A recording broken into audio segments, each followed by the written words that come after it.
Fala pessoal, tudo bom?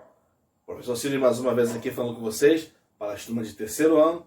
E hoje nós estamos fazendo aqui um vídeo que demorou a sair pra caramba, que é da correção dos exercícios da apostila 2 de Física.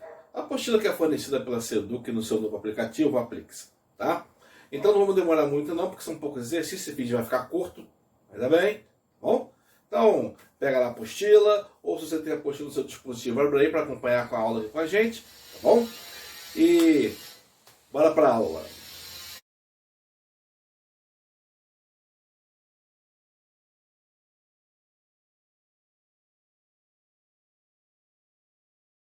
Muito bem, galera, vamos começar na página 8 da apostila, que é onde tem os primeiros exercícios que a apostila considera como atividade. Então aqui tem a atividade 1, exercício E1, e tem um E2 também. Vamos ao primeiro, E1. No exercício E1, é uma questão da Universidade Estadual de Minas Gerais. Ela diz que você verá, é provavelmente o nome de alguma novela, não sei, então, tá? Mas em Você Verá, né? Luiz Vilela valoriza os animais. Por exemplo, no conto Quando Fiz 7 anos, ele se lembra de uma bússola estragada e de como voou, como alegre pássaro da manhã, ao ir para casa, doido para abrir o embrulho aonde estava essa bússola estragada que ganhara do avô. Então, na verdade, é um livro, não é uma novela, ok? Tudo bem. Mas por que a bússola estava estragada? Alguns candidatos do curso da UEMG fizeram algumas hipóteses para responder essa pergunta. Então, um aluno chamado Leonardo fez a hipótese de que provavelmente um fio solto fez com que o contato elétrico da bússola estragasse, e por isso a bússola deixou de funcionar. Uma aluna chamada Lorena disse que o polo norte da agulha da bússola apontava para o polo norte geográfico. Isso estava errado, pois ele deveria estar apontando para o polo sul geográfico da Terra, pois o polo norte é atraído pelo polo sul. E uma outra aluna chamada Amanda diz que a agulha magnética poderia ter se desprendido do seu apoio e não estava girando livremente para se orientar segundo o campo magnético da Terra. A pergunta é: quem fez ou quais fizeram comentários apropriados, corretos, tá? Então vamos começar da seguinte maneira, vamos analisar os comentários e aí a gente tira a conclusão no final, beleza? Comentário de Leonardo: um fio solto fez com que o contato elétrico da bússola estragasse. Rapaz, bússola tem fio? A bússola é um ímã pendurado, cara. Então assim, não tem eletricidade nenhuma rolando na bússola. Estou tentando aqui pegar meu piloto vermelho, mas o pessoal deve ter arrastado já. Então, nesse caso aqui, não tem fio nenhum na bússola, tá? Então, tá completamente errado, velho. O comentário de Lorena diz que o polo norte da agulha apontava para o polo norte geográfico. Veja, o polo norte da agulha apontava para o polo norte geográfico. E isso estava errado. Por quê? O polo norte, o polo sul, o polo norte da agulha, o polo norte magnético, deveria apontar para o polo sul geográfico, uma vez que o polo norte e o polo sul se atraem. Ela quase acertou. A diferença é que polos que se atraem são os polos magnéticos. E no planeta Terra, aonde é o norte geográfico, é o polo sul magnético. Por isso que atrai o polo norte magnético da bússola. Então, quando ela fala aqui que o polo norte da bússola, da agulha, deveria ser atraído pelo polo sul geográfico, ela está dizendo que o polo norte magnético da bússola deveria ser atraído pelo polo norte magnético do planeta Terra, cara. Tá errado. O polo sul magnético do planeta Terra é no polo norte geográfico. E foi por isso mesmo que, como a gente falou em sala de aula, infelizmente todos vocês puderam ver, as pessoas daquela época começaram a chamar aquela ponta do ímã de polo norte, porque apontava sempre para o polo norte geográfico, ok? Então também está errada. Obviamente, então, o comentário correto sobrou para Amanda. Realmente, do apoio ali, a agulha não gira e ela fica apontando sempre para o mesmo lado. Você vira ela fica apontando para o mesmo lado. Só pode ser a única explicação, né? Uma agulha magnética, se pedindo do seu apoio, não estava girando livremente. Então estava travada. Obviamente, então, apenas a Amanda fez o comentário pertinente, tá? Apropriado, correto. Bom? Então a letra C é a resposta correta. Vamos para a atividade E2. Vou subir aqui um pouquinho para que a gente possa visualizar essa atividade por completo. Muito bem, atividade E2. diz aí que as bússolas são muito utilizadas até hoje, principalmente por praticantes de esportes de aventura, enduros, essas coisas, né? Pessoas que vão a pé, pessoas que entram na mata, pessoas que vão explorar, né? Ainda tem gente que gosta de fazer esse tipo de coisa só com a bússola, mesmo tendo o GPS disponível para todo mundo hoje em dia. Ok? Muito bem.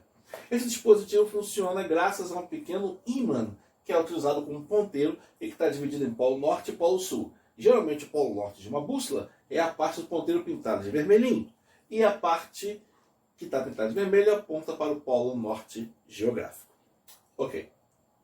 Na física, a explicação para o funcionamento da bússola pode ser porque as linhas de campo magnético da Terra se orientam. Olha a pergunta. Ele fala da questão da utilização da bússola e fala da pergunta a respeito das linhas de campo magnético.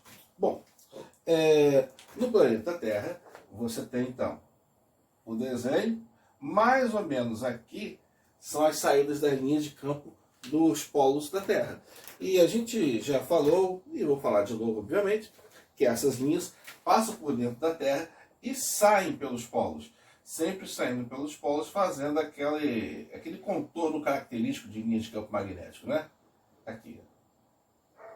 Ok? Aqui é o norte geográfico, que é o sul magnético. Aqui é o polo sul geográfico, que é o norte magnético. Essas linhas saem pelo polo norte e entram pelo polo sul magnético, não geográfico. Isso quer dizer que essas linhas estão saindo aqui, ó, tá? Dando a volta dessa maneira e retornando por aqui. Então essas linhas de campo, elas se orientam do polo norte magnético para o polo sul magnético, tá? A resposta correta, então, seria, nesse caso, a letra B. Ok? Bom, vamos para a atividade A3. Eu vou subir aqui um pouquinho para que a gente possa visualizá-la por completo. Atividade A3. Então, também aqui na divisão da página 8, ele diz aí que tem um professor de física que mostra aos alunos 3 barras de metal. Barra AB, barra CD e barra EF. Tá? São 3 barras diferentes, que podem ou não estar magnetizadas. Com as 3, ele faz as seguintes experiências que consistem em aproximá-las e observar o efeito de atração ou de repulsão, registrando-os na tabela a seguir. Não é exatamente uma tabela, né? Após o experimento, admite-se que cada letra pode corresponder a um único campo magnético.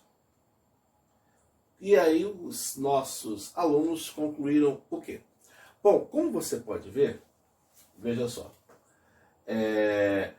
aqui observar através da atração e repulsão.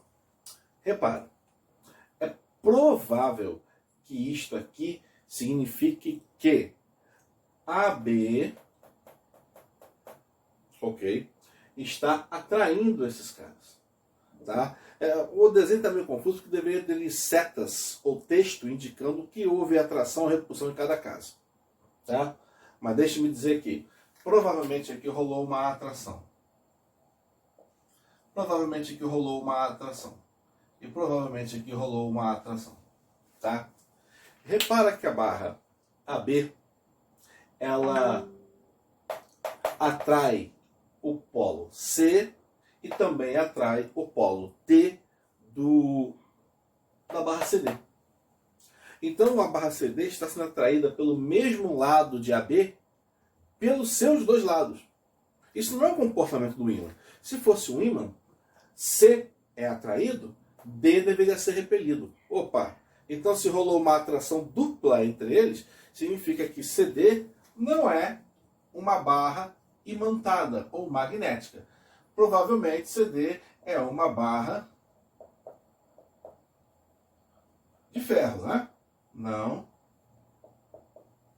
magnética. Tá? Ok? Aí a barra CD, que não é magnética, ok? Ó, é atraída por EF. Cara, se as duas barras não fossem magnéticas, não rolaria uma atração entre elas. Percebeu?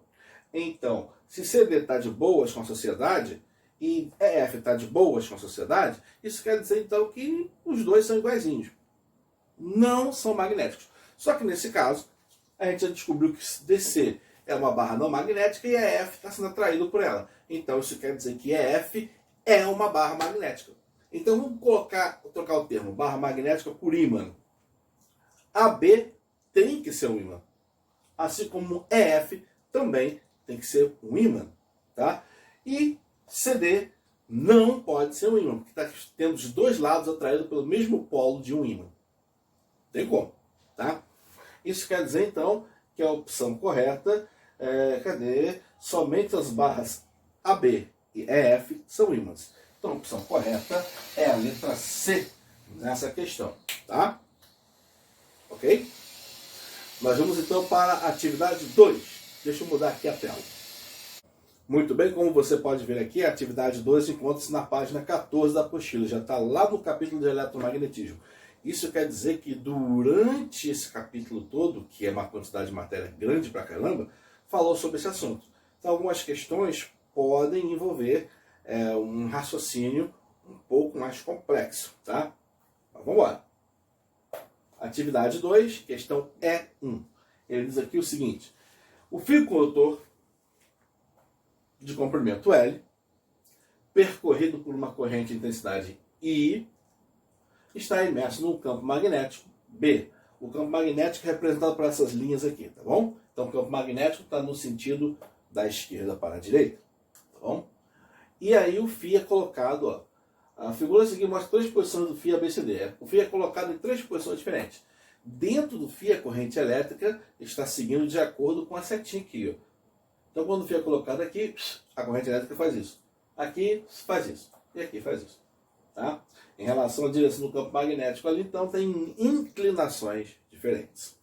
Agora a pergunta que ele faz é a seguinte: sendo FA, FB e FC as intensidades das forças magnéticas produzidas no fio, nas respectivas posições, é correto afirmar que quais forças são maiores ou menores? Qual força é maior? Qual força é menor? Muito bem, vamos à resposta. Nesse caso aqui, você tem o campo magnético e a corrente elétrica formando um ângulo diferente, e a força magnética vai ser sempre 90 graus com as duas ao mesmo tempo. Tá? É como se fosse uma tridimensionalidade. Lembra do coisinha aqui? Do esquema? Isso. Ou se não, a regra do tapa, né? Tapa. Ok? Beleza?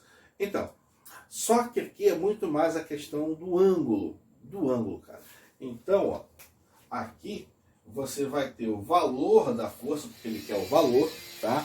Dado pela seguinte equação: campo magnético, corrente elétrica, comprimento vezes o cosseno do ângulo. Tá? O cosseno do ângulo aqui, ó, que está aqui do lado, esse cara vai fazer a diferença. Tá? Esse cara vai fazer a diferença. Porque vai multiplicar aqui em cima. Como assim? Olha só. O cosseno é um valor que vai de menos 1 a 1. Tá? Vamos pegar só valores positivos, de 0 a 1. Quando é que o cosseno é 0? Quando o ângulo é 0. Quando é que o cosseno é 1? Quando o ângulo é de 90 graus. Então, se eu multiplicar aqui por 0, vai dar tudo 0. E quando é que dá 0? Quando o ângulo é de 90 graus, ou seja, quando as coisas são paralelas. Aqui na letra C, ó, a corrente elétrica e o campo magnético são paralelos um ao outro. Isso quer dizer que aqui não vai haver força magnética por causa disso. Então, a força C é igual a 0. Já é menor de todas elas.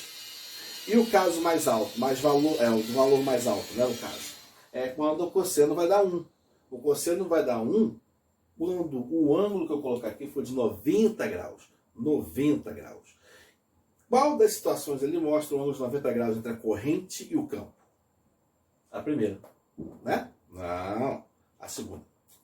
Então, na verdade, aqui, ó, o cara aqui vai ter cosseno de 90 graus igual a 1. Então, cosseno de 90 graus, opa, então, a força vai ser simplesmente B e L. Isso quer dizer, então, que a força, quando colocada na posição em B, vai ser de maior intensidade. E a força, quando colocada na posição representada pela letra C, vai ser zero, menor a intensidade. Logo, disso aqui nós podemos concluir que a força em B é maior, a força em C é menor. E que no meio delas, então, está a força em A. Tá? Ou seja, a força magnética vai ser maior quando o ângulo entre as linhas de campo magnético e a direção da corrente elétrica for de 90 graus. E a força magnética vai ser zero quando a direção do campo magnético e a direção da corrente elétrica forem exatamente iguais, quando elas forem paralelas. Logo, a alternativa correta ali, ó, olha lá, é a letra B. Ok? Anota aí para você não esquecer. Aqui está a questão E2, que eu vou levantar agora para torná-la visível para a gente fazer. Agora a questão E2, entre a página 14 e a página 15. A questão E2 diz que a figura adiante, esta, mostra um elétron em um fio retilíneo, tá? Ambos dispostos no plano da página, como a gente pode ver aqui. Tá certo? Então o elétron está subindo. Olha a velocidade aqui, ops, ele está indo da vertical para cima. No instante considerado aqui, a velocidade do elétron é paralela ao fio e transporta uma corrente elétrica aí. Ok. A pergunta que ele está fazendo é a seguinte. Considerando somente a interação do elétron com a corrente elétrica, é correto afirmar que a corrente elétrica e o elétron se atraem, se aproximam, cagam um para o outro. Como é que vai ficar ali? Porque aí tem que saber se vai ser desviado para a esquerda, vai ser desviado para a direita, se vai ser desviado para cima, vai se desviar para fora da página. Muito bem, vamos lá. O que acontece então? A corrente elétrica aqui, ela é constituída basicamente por elétrons. Então, nós temos elétrons e elétrons, a mesma carga elétrica, negativo. Tá? Aí esse elétron está indo paralelamente ao fio. Tá? Isso quer dizer que está criando um campo magnético ao redor dele e o fio por si cria um campo magnético ao redor dele. Para o fio, olha a direção do campo magnético, ó. Lá fora, nesse ponto. Já para o elétron, como ele tem carga elétrica negativa, tá? Ao invés de eu fazer isso, eu vou ter que fazer isso. Tá? Então os dois campos magnéticos estão apontando nesse ponto aqui, ó. Deixa eu ver se consigo fazer um desenho melhor. Tá? Então, aqui é o fio. Tá? A corrente elétrica está indo para lá. E aqui é o elétron. O carinha está correndo para lá. Ok? Muito bem. Num ponto intermediário, para a gente poder entender essa questão, tá? Ó, num ponto intermediário entre eles. Vamos lá. Primeiramente, campo magnético do fio. Regra da mão direita, né? Fazendo aqui. Nesse ponto intermediário, que eu vou chamar de ponto P, tá bom? No ponto P, como ficará o campo magnético, as linhas de campo aqui? Em relação ao fio, olha como é que ficará, ó, fechando, tá vendo? Então, nesse caso aqui, ó, o campo magnético do fio está para fora. Tá? Apontando para fora do quadro. Ok? E nesse ponto P, o campo magnético causado pelo elétron. Se fosse assim, desse lado de cá, vou passar agora para esse lado aqui, tá bom? Ele estaria apontando para dentro, cara. Olha, para dentro. Só que esse elétron é negativo. Então isso vai ficar ao contrário, cara. O que significa que, nesse caso, o valor dá para o outro lado. A direção, então, fica ao contrário. Então, também para o elétron, você tem um campo magnético apontando para fora. Os dois campos magnéticos criam linhas que nesse ponto estão saindo para o quadro, porque eles estão paralelos naquele ponto. campo magnético paralelo. É comparável com você pegar dois ímãs, polo norte e polo sul, e alinhar dessa maneira. Eles não grudam, cara. Eles não grudam, porque o polo sul está perto do polo sul e o polo norte perto do polo norte. É como se fosse essa interação. Tá bom? E o que isso cria? Quando você pega os dois ímãs e faz isso, cria uma força de repulsão. Ok? Tenta jogá-los para fora. Vai acontecer o mesmo aqui. Tá? Então, o elétron vai sentir uma força de repulsão aqui que vai jogá-lo para fora. Vai haver uma força de repulsão ali. E por causa disso, esse elétron que deveria seguir reta, fazer como? Vai ser desviado, então, para a esquerda. Será desviado para a esquerda da página, o que corresponde à alternativa letra A. A letra A, então, é a alternativa correta nessa questão. Ok? Muito bem, chegamos aqui na atividade 3, como você pode ver aqui. Tá? Ela encontra-se só o número, né? Só a identificação na página 16, mas as questões estão na página 17. Essa questão é 1, ela fala o quê? Analise cada caso abaixo. Verifique se há atração e repulsão entre os condutores retilíneos percorridos pela corrente elétrica. Cara, o que ele faz aqui é muito mal feito. Tá? O cara tinha que explicar que em cada um desses quadros aqui, você está representando na parte lá e na parte cá, e na parte de cima e na parte de baixo, fios paralelos percorridos por correntes elétricas. Ok? Agora veja só, o que ele quer que você faça? Com esse desenho aqui, ele quer que você verifique se há atração ou repulsão. Como é que você vai fazer isso? Sendo muito prático a respeito disso aqui, eu posso dizer para você, você poderia perfeitamente decorar, tá bom? Correntes elétricas em sentidos opostos criam repulsão. Correntes elétricas em sentidos iguais criam atração entre si. Pronto, está resolvido. Tá? Só com essa decoreba você identificava os quatro ali, qual caso tem atração e qual caso tem repulsão. Agora, se você for fazer na questão envolvendo direção de campo magnético, aí teria que fazer que nem nós fizemos na questão do elétron ainda agora, né? A corrente elétrica estava para cá, então tinha que fazer a regra da mão direita, identificar. Se os dois campos magnéticos dessem para o mesmo lado, rolaria uma repulsão, tá? Se os dois campos magnéticos dessem para lados opostos, rolaria uma atração e tal, tá bom? Então você poderia fazer dessa forma ou decorando. Nesse caso aqui, como a gente está indo rápido, a gente vai fazer como se tivéssemos decorado essa pequena regra, tá bom? Então eu vou apagar aqui, ok? E vou escrever então aqui, correntes elétricas.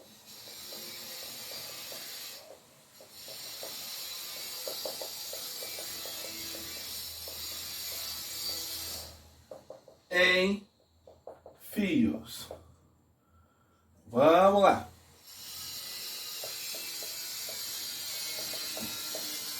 No mesmo sentido,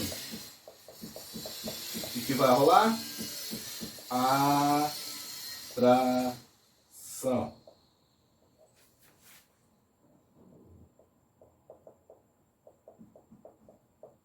Sentidos opostos, o que vai rolar?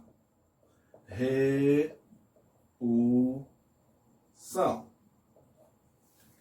Tá? Então, só você lembrar dessa regrinha aqui para matar os quatro ali.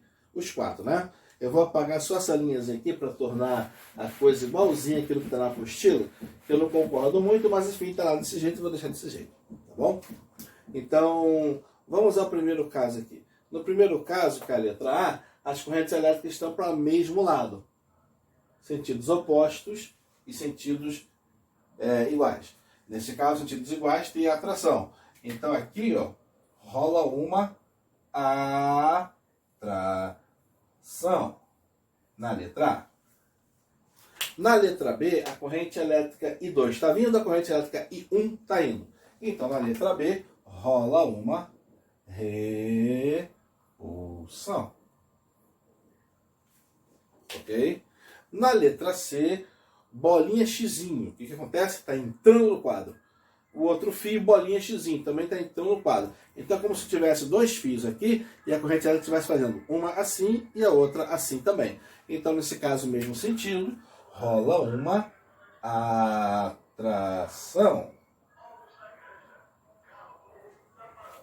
E finalmente, na letra D de dedo, tenho bolinha pontinho aqui, quer dizer que está saindo a corrente elétrica, e aqui bolinha xizinho, quer dizer que essa corrente elétrica está entrando no quadro. Ok? Então uma está saindo e outra está entrando, sentidos opostos. Então, para essas duas aqui, ó. Opa, escrevi errado.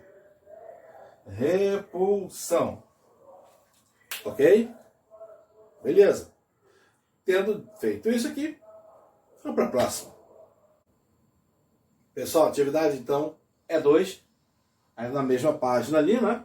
Nós temos a intensidade da força de interação eletromagnética entre dois condutores retilíneos dispostos paralelamente um ao outro e percorridos por correntes elétricas de intensidade I, número 1 e I, número 2, é dada pela equação, né? F é igual a μ vezes I1 vezes I2 dividido por 2πr multiplicado por L. E o que cada uma dessas coisas? I1 e I2 são os valores da corrente elétrica de cada um dos fios. L é o tamanho do comprimento dos fios, ou da distância dos fios que você está considerando. Tá? R é basicamente a distância entre esses dois fios. Bom, 2π é 2π mesmo. Né? μ0 é a constante de permissividade do, no caso ali, μ0 do vácuo. Se não fosse o zerinho, seria de outro meio qualquer. Tá bom? Aí tem dois condutores idênticos dispostos paralelamente, como mostra a figura, distantes 10 centímetros um do outro. Veja, perceba, a distância é 10 centímetros. Tá? Se a distância entre esses condutores passa a ser o dobro da inicial, ou seja, se a distância passa de 10 centímetros para 20 centímetros, eles irão, no caso aqui, assim, ele botou certinho, escreveu certinho, atrair-se ou repelir-se. É a primeira dúvida. Tá? Com uma força de intensidade. A ideia é a seguinte. Primeiro, responder se há uma atração ou uma repulsão, que é muito mais fácil. As correntes elétricas estão indo para o mesmo lado. Então já sabe, né? Rolou uma repulsão. Então, atrair-se está fora. E o repelir-se é o que vai entrar ali. Beleza. Agora a segunda coisa. A intensidade da força. Caso você não esteja entendendo aquela fórmula ali, vamos lá, tá? O valor, deixa eu botar aqui de preto que fica mais chato para você ver. O valor da força entre esses dois fios. Vamos lá. μ0. Aí vai entrar a corrente elétrica número 1, a corrente elétrica número 2, vai dividir por 2. Pô, esse meu 2 ficou muito esquisito, galera. Peraí. Aqui. 2 π vezes Rzinho, que coloca R minúsculo, né? E no final multiplicar pelo comprimento que é R. Beleza. Aqui é uma multiplicação. O μ0 também está multiplicando. Aqui é uma multiplicação, aqui é uma multiplicação. É isso. A coisa que foi mudada ali foi a distância entre os fios. E a distância entre os fios é o valor de R. Tá bom? Então, quando você dobra a distância, é como se R passasse a ser 2R. Tá? Então, o que acontece? Você vai ter uma distância que é 2 vezes maior. Primeira coisa, força magnética e força elétrica. Quanto maior a distância, menor a força. Então já sabe que a força vai diminuir, porque a distância ficou maior. Tá bom? E a segunda coisa, vai diminuir em quanto? Vamos lá. Aqui está só R. Então, como vai ser 2 vezes maior, vai ser esse número todo. Era 2, vai passar a ser 2 vezes 2, 4. Então vai dar um número todo com 2 embaixo, no primeiro caso, e esse mesmo número, só que com 4 embaixo, no segundo caso, quando a distância for dobrada. Tá certo? Isso quer dizer que dividir por 2, imagina uma pizza, cara, uma pizza. Você divide no meio, fica um pedação de pizza para você. e a outra pedação lá no tabuleiro. Quando você divide a pizza não em 2 partes, mas em 4 partes, você pega uma fatia de 4. A fatia já é menor. Exatamente isso. Quando fica 2 embaixo, é metade. Quando fica 4 embaixo, é metade da metade. Isso quer dizer que metade da metade é menor. Menor quantas vezes? Pô, é metade, cara. Então é 2 vezes menor. O que acontece então? Quando você aumentar a distância aqui, a força vai ficar menor em 2 vezes em relação ao que era antes. Ou seja, vai reduzir a força pela metade. Como é que eu digo pela metade? Que essa força aqui, ó, vai ser então a nova força, vai ser igual ao que era antes dividido por 2. Matematicamente, então eu digo que a força posterior, ou o valor da força depois que você mudou os parâmetros, F', vai ser igual ao valor da força anterior, quando estavam aqueles parâmetros iniciais, F dividido por 2. Isso quer dizer que F', a nova força, vai ser metade da força anterior. Ok? Então, nesse caso, eles vão repelir-se com uma força que vai ser metade da força anterior. Metade da força anterior, mais uma vez, letra B. Então, aqui, ó, a letra B é a resposta correta dessa atividade. Ok? Vamos para a próxima aí. Ok, pessoal, chegamos então à última atividade, atividade número 4, encontra-se na página 19 e uma parte dela na página 20 também. Vamos começar nessa página 19 aqui. Ele fala o seguinte, que num fio condutor fechado, colocado no campo magnético, a superfície determinada pelo condutor é atravessada por um fluxo magnético. Então, num fio condutor fechado. Ok, no campo magnético, beleza. Se por um motivo qualquer o fluxo variar, ocorrerá o quê? Bom, então a questão é a seguinte, ele não dá nenhum desenho, vou desenhar aqui apenas por uma questão de explicação, tá bom? Não é obrigatório. Então, tem o fluxo magnético. O que significa o fluxo magnético? Tem uma quantidade de linhas de campo atravessando aquela região ali, tá? Então aqui representa-se as linhas de campo naquela região. Aí tem um fio.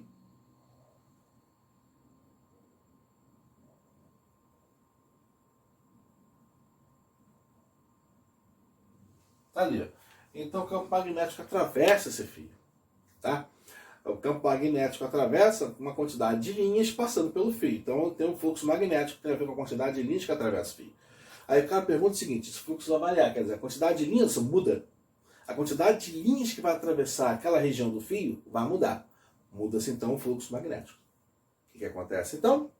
Acontece que o fluxo magnético variável produz no fio um aparecimento de uma corrente elétrica induzida que vai agir no sentido de tentar reverter a mudança do fluxo produzido. Mas isso é a lei de Lenz, daqui a pouco a gente fala mais sobre ela. Tá? Então a lei de Faraday diz simplesmente que variou o fluxo, produziu uma corrente elétrica. Tá? Então acontece o surgimento de uma corrente elétrica no material ou na superfície do fio nesse caso. Então a opção correta, letra C. Ok? Sempre que aparece um fluxo magnético variável, tem um fio nessa história, uma corrente elétrica aparecerá naquele fio. Tá bom?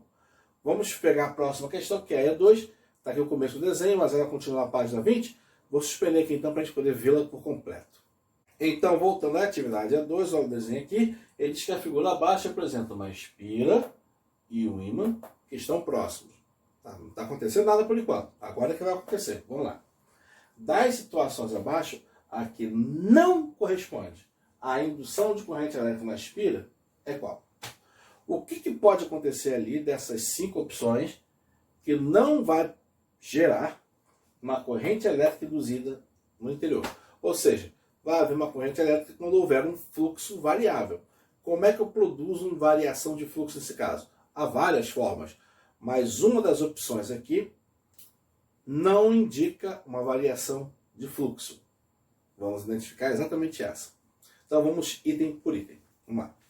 Letra A. A espira e o ímã afastam-se. Quando o ímã se afastar, vai haver uma redução da quantidade de linhas de campo que vai atravessar a espira. Ou seja, uma redução do fluxo magnético. Né? E se o fluxo magnético varia, cria uma corrente elétrica. Então a letra A é uma situação em que vai haver corrente elétrica induzida. Não é essa que a gente quer, não. Vamos para a próxima. Letra B.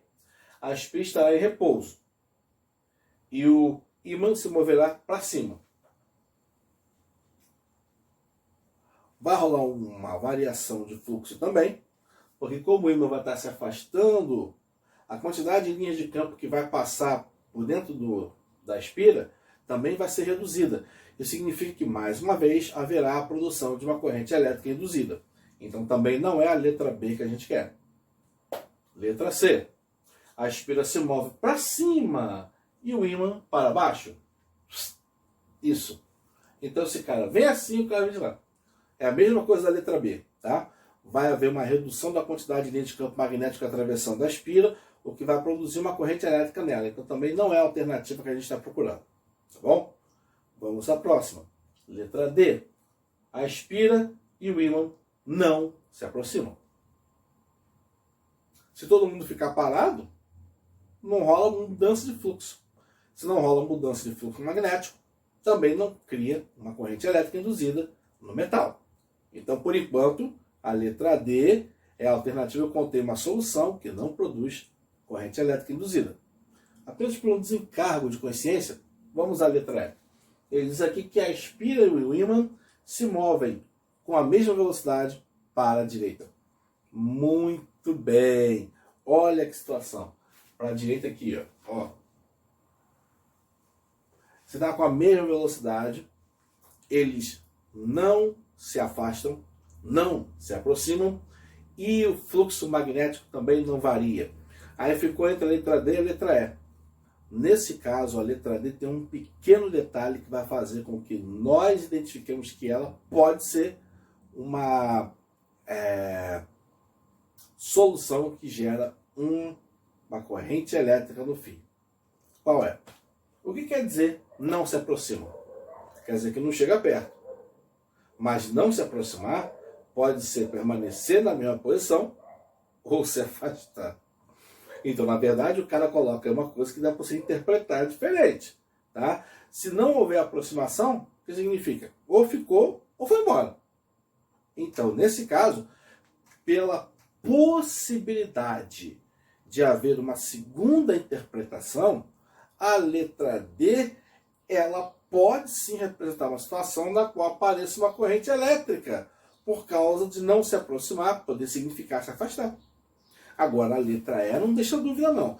Se os dois vierem na mesma velocidade, não há afastamento nem aproximação. A quantidade de fluxo, a quantidade de linhas de campo magnético, ou seja, o fluxo de campo magnético através da espira, não muda. Portanto, a mais correta é a letra E, nesse caso. Ok? E finalmente, para nós terminarmos aqui hoje, a última questão, vamos dizer assim, né? Tem aqui o E3, que diz que a figura representa uma espira circular, que é esse pedacinho aqui, ó, de raio R, ligado no galvanômetro, que é um medidor de corrente elétrica, tá aqui embaixo, tá bom? Com zero central, e aí tem um ímã que pode se mover no sentido C ou D. Pode afastar-se da espira ou aproximar-se da espira. Muito bem. Considere as três alternativas, afirmativas aqui. Quais são as três afirmativas? Se o ímã se aproximar da espira, aparecer a mesma corrente elétrica com o sentido A. Olha o sentido A, ó, assim. Segunda afirmativa, se o ímã se afastar da espira, aparecer a mesma corrente elétrica, na mesma, né? No galvanômetro, ou na espira, uma corrente elétrica no sentido A. E 3. Se os polos do ímã forem invertidos e o ímã se aproximar da espira, aparecerá na mesma uma corrente elétrica no sentido B. Qual dessa afirmativa está correta? Ou quais estão corretas, seu Margem? Vamos lá, porque essa aqui é um pouco mais complexa por causa da questão do sentido da corrente elétrica, que é exatamente o que a lei de Lenz complementa na lei de Faraday. Ok?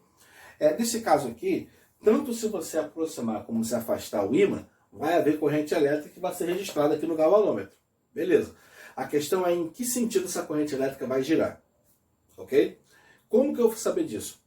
Lembrando, pela lei de Lenz, que essa corrente elétrica induzida ela aparece para compensar a variação de fluxo que acontece. Então, se você aproximar o ímã, vai acontecer um aumento no fluxo e a corrente elétrica que aparece aqui na espira vai tentar reduzir esse fluxo. E se esse ímã for afastado, vai acontecer uma redução do fluxo que vai fazer com que a corrente elétrica na espira tente aproximar, aumentar esse fluxo. Então, na prática, o que você sente quando você balança o ímã aqui? Quando você joga o ímã para perto, a corrente elétrica que gera aqui dentro da espira vai tentar fazer com que o ímã se afaste. Volta, volta, volta! E tenta fazer um campo magnético indo para fora.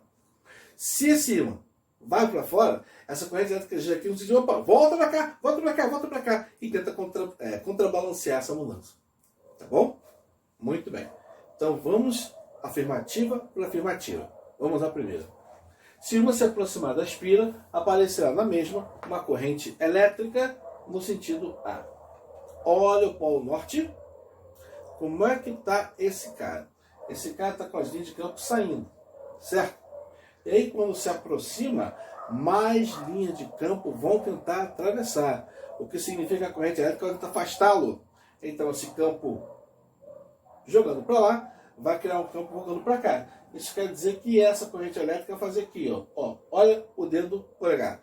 Essa corrente elétrica vai circular aqui tentando fazer com que o ímã retorne. Volta, cara! Volta, cara! Isso aqui, tá? Ou seja, vai circular no sentido de A. Então, tá correto. Obviamente, se a ímã se afastar da espira, aparecerá na mesma corrente elétrica no sentido A. Não.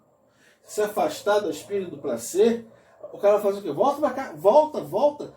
Ó. Teria vindo assim, ó. Tá vendo? Então não, na verdade, não. Tá?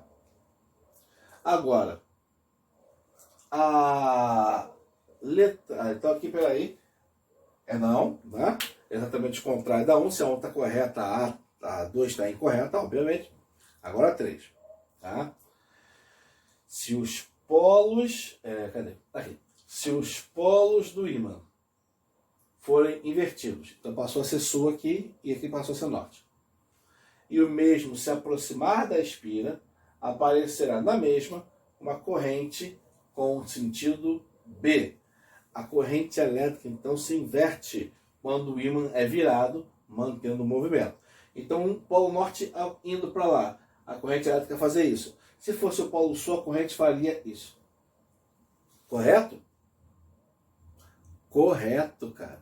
A afirmativa 3 também está correta. Quando você inverte o sentido do ímã, os polos do ímã, você inverte o sentido da corrente elétrica naquela experiência que você está fazendo. Tá bom? Então está correto também.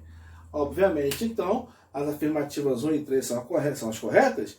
Então, a alternativa que crava que a 1 e 3 são corretas é a letra C. E por isso, letra C é a alternativa correta desse nosso último exercício da apostila de hoje. Bem, pessoal, então, esses exercícios aqui foram os exercícios que a apostila da SEDUC e a apostila 2 de Física trouxeram para nós. Nós resolvemos. Usem como base de estudo não somente os exercícios, mas aqueles exercícios que eu também divulguei através da lista de exercícios avulsos, que estará sendo corrigido em outro vídeo aqui nesse canal, tá bom? Caso você não tenha a apostila, eu não posso disponibilizá-la aqui no canal, porque ela é da SEDUC. Aí você tem que entrar no Aplix, baixar e pegar essa apostila. Ou se não, ir pessoalmente à escola e pegar. Tá bom, pessoal? Então, um ótimo dia para todos, tá? E até o nosso próximo vídeo, nossa próxima aula, nosso próximo encontro. Ok, pessoal? Um abraço a todos. Valeu!